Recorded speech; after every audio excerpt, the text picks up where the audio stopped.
계엄령 그것 때문에 잠을 한숨도 못 잤어요.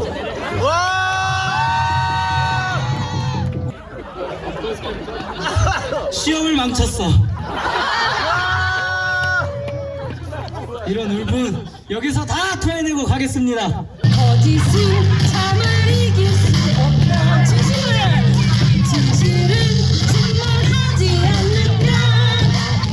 장수 군민은 유린당한 민주주의가 회복되는 그날까지 이 광장에서 꺼지지 않는 촛불로 함께 싸워나갈 것이다. 국민이 승리하는 그날까지 함께할 것을 약속한다.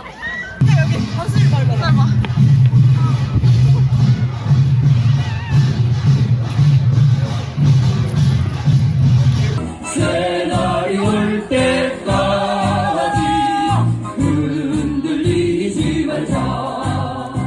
안녕하세요. 저는 이제 지난해 장수로 이주해온 이제 장수 군민이고요. 청소년 어린이들을 만나서 이제 활동을 주로 하고 있습니다. 네, 제가 만났던 청소년 어린이들이 저기 있습니다.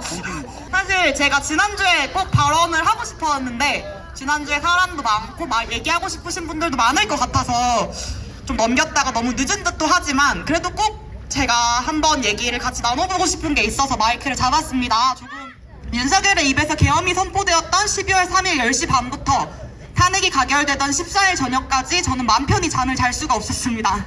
그러니까 언제 다시 계엄이 선포될지, 쿠데타가 일어나는 것 아닌지, 국민의힘이 결국 자신들의 본색을 만천하에 드러내며 이 정권을 옹립하기 위해 어떤 만행을 벌일지 너무 두려워서였습니다.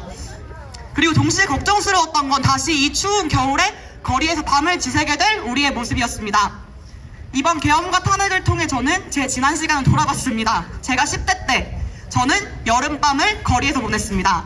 2008년 세상은 저희를 촛불소녀라고 불렀습니다. 당시 이명박 정권이 광우병 위험이 있는 소고기를 들여오겠다고 했고 청소년인 저에게는 입시 경쟁을 강화하는 정책을 펼치며 영교시, 강제하자, 일제고사를 부활시키고 있었습니다. 저를 제외한 수많은 청소년들이 그 당시 거리로 나왔던 것은 이 모든 상황이 우리의 삶에 직접적이고 치명적인 영향을 미치고 있다는 걸 알았기 때문이었습니다. 그 당시 어른들은 제게 말했습니다. 데모 같은 데 가지 마라. 그리고 함께 집회를 하던 어른들은 밤 10시가 되면 저에게 집으로 가라고 했습니다. 우리 어린이들의 미래, 청소년 미래 세대를 위한 어떤 세상은 우리가 만들어줄 테니 너희는 집에 가서 학교 갈 준비를 하라고 했습니다. 저는 돌아갈 수 없었습니다. 저희는 누가 우리를 지켜주길 바라지 않았습니다. 무장한 경찰은 두려웠지만 그리고 위험했지만 그 위험은 단순히 청소년만 지켜서 해결되는 문제는 아니었으니까요.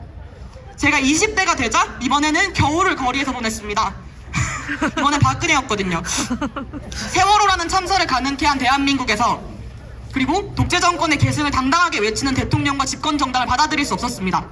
그래서 거리에서 한 농민의 죽음을 눈으로 목격하며 목소리를 높였습니다. 그리고 이번에도 누군가는 저에게 집으로 돌아가라고 했습니다. 군복을 입은 남성들이었습니다. 위험한 것은 자신들이 하겠으니 여성은, 어린이들은 집으로 돌아가라고. 저는 그때도 받아들일 수 없었습니다. 박근혜의 수많은 잘못과 문제를 뛰어넘어 역시 여자가 대통령이 되니 세상을 망친다는 그런 비난을 선택하는 사람들이 저를 지켜줄 거라고 기대하지 않았습니다.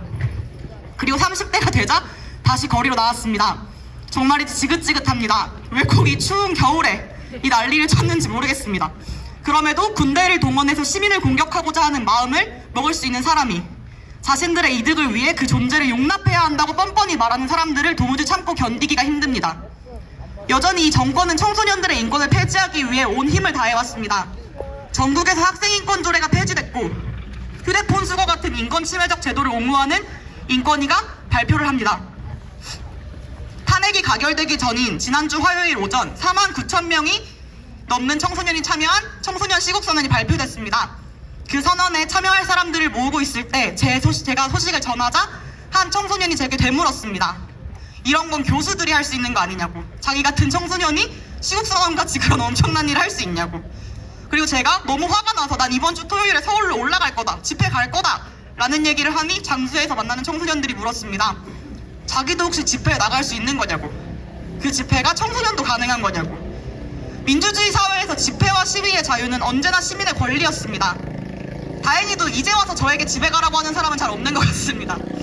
전국적으로 제 또래의 사람들이 탄핵 집회에 주축으로 함께한다는 말을 봅니다. 하지만 지금의 10대들 역시 여전히 기특하다거나 지켜줘야 하는 존재로 여겨지며 이런 자리에 잘 어울리지 않는 것처럼 여겨지는 건 아닌가 싶습니다. 그래서 시국선언도 집회도 청소년들은 자신에게 가능하지 않다고 생각하고 있습니다. 아마 여기 함께 하시는 분들도 생각하시겠지만 아직 아무것도 끝나지 않았다고 저는 느낍니다. 이 변화는 우리 시민들이 함께 싸워서 얻어냈습니다. 하지만 국회에서 윤석열을 탄핵한 것은 시작일 뿐 이 세상이 어떻게 변화할지는 앞으로 우리의 움직임에 달려있다고 생각합니다. 헌재도 국힘의 존재도 한국 정치의 현재도 다시 이야기할 시간이라고 생각합니다. 그리고 꼭 여기 계신 분들이 기억해 주셨으면 좋겠습니다.